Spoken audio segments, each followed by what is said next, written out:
Last night, I started a series of video lessons on Facebook Live based on a book or pamphlet I received recently called In Memory of Myrtie. It was written by Don Carlos James, who lived from 1877 to 1944, about his wife who died a few years earlier in 1941. Today, we want to do part two of this video. I'm doing it now on YouTube to get a little better quality of the video, and then I'll process it and upload it to the Highlights of Our Heritage Facebook page, and then share that with a few other pages that are groups that I'm on. This next section here is called Concerning Mrs. James. Our sister came of good parents. When her father, a Civil War soldier who habitually carried a New Testament and walked 6 miles to worship, was invited to join the GAR organization, he refused because they would not inform him in advance of obligation that he would be required to take. He followed the Lord and died in an undimmed hope. Ma Harding was a loving, praying Christian, a good mother and an ideal mother-in-law who blessed our home for many years with her presence. It is not strange that the youngest of the family should have been given a good start in life. As she had been with her mother for a season, 1919, Ma wrote, "Well, Carlos, I am glad you got back home safely. Myrtie was a great help to me. She always was a good girl, and from another source is learned that in her early years, when speaking about good girls around the neighborhood, Myrtie Porter was used as a comparison. In our 4-year correspondence before marriage, her letters were very strong in the direction of spiritual matters.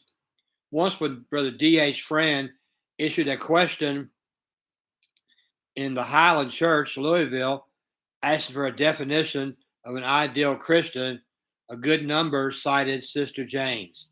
And in a letter from Jacksonville, Florida, Mrs. H.N. Rutherford, who for years had been a next-door neighbor, wrote, "I believe I have told you before, and don't hesitate to say again, you have always been my ideal preacher's wife." Besides being a good housekeeper and a husband's helper, Myrtie was esteemed as a good Bible teacher. She also did much church visiting. From the packet of old letters she left in her little desk, we quote from Aunt Sally Davidson, who was considerably older than Mrs. James, written July the 8th, 1920. "I hate to think of you leaving Highlands for the world tour, even for 1 year. And who will teach my granddaughter and visit the sick and set examples every way?" Again, on September 24th, "I know there is no one in Louisville that will feel the loss of you like I will, and there is no one that can take your place in the congregation, but it still is all right if it is his will, and you know I have more faith in yours prayers than anyone's." Georgia McCoo wrote this tribute. Further evidence of the esteem in which she was held is found in 2 letters of the same period from another sister. October 11th, 1920. "I know we're going to miss you next Wednesday. I know we will never have another teacher like you, and we will never get out of the lessons what we would if you were here to lead us and stir us on. After a long foreign tour of missions, and while we were on an extended trip, Florida, Texas, Kansas, and other states, telling the churches of our experience and observations, this good woman wrote, 'My, I miss you, and will be so thankful when you both come home this way. My Janie dear, I do much miss you. I miss you more and appreciate you much more since my dear mother has left me. I want to follow him closely and need you to help me. How thankful to him I am for giving me such a friend as of you. Georgia McCoo, daughter of Sister Davidson. Sister Emma Yeager, whose husband preached at the Ormsby Avenue congregation in Louisville, named Emma Yeager, writes this. The warmth of affection felt for her is indicated by the salutations from a sober sister in other letters which she retained on her desk for 20 years. My dear sister Myrtie, 1921, while she was abroad. Dearest Myrtie and my dearest sister. On February the 19th, 1923, she opened again with the superlative degree followed by these words. I was so glad to get your good letters and hear Donnie say you would be home by the 18th, or almost the same as that. I will be gladder to see you than I was when you first came from your long trip overseas. Emma Yeager. This next tribute is written by a missionary in Africa, Sister Otis Scott.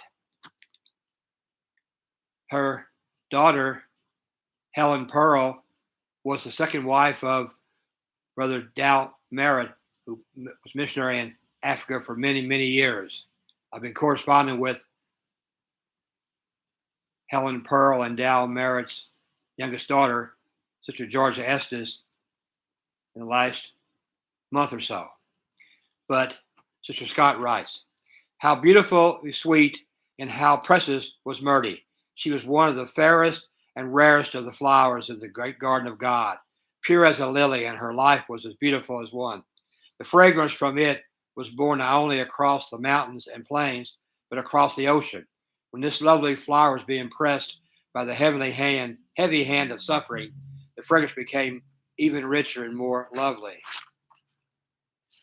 The zephyrs must have borne this choice fragrance up to God, who considered its rare loveliness, and he plucked the flower for his heavenly mansions.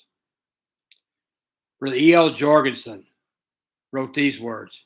He was the minister at the Highland Church. My tribute is late. I was in the West when Sister James left us, and I have been meetings solidly since then.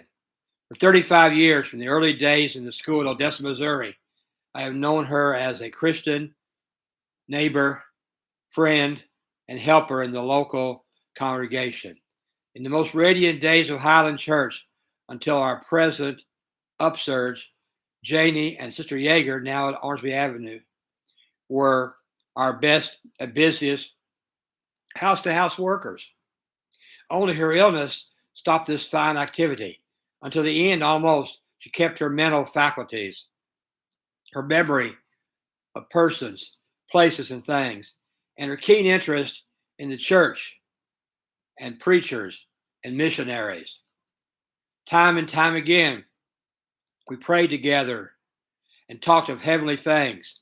Her complete reliance on the finished cross work of Christ for her salvation, and her confidence in the perfect wisdom and goodness of God and his strange providence toward her never wavered. What a day that will be when he shall fashion anew the body of our humiliation and make it like unto his own glorious body. More and more as the years fly by, the friends of long ago are calling to us from the other side of the flooded sea. For oh, we stand on Jordan's strand. Our friends are passing o'er, and just before the shining shore, we may almost discover. No one could have been kinder or more considerate to an invalid companion, but Brother James was to Sister James, and may the memory of it all lie sweetly in his bosom, like sunshine on a summer sea. E.L. Jorgensen. We'll stop the video right now, and we may do one later this afternoon again. It's titled, There Are many, very many sufferers.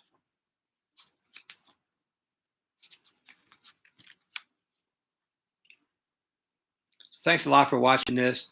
I'll be processing this and then uploading the YouTube video to the Facebook post I made just a little while ago on Sister Jane's passing and the tributes that her husband, Brother Don Carlos James, made in this book called Memories of Myrtie. So thanks a lot for watching this.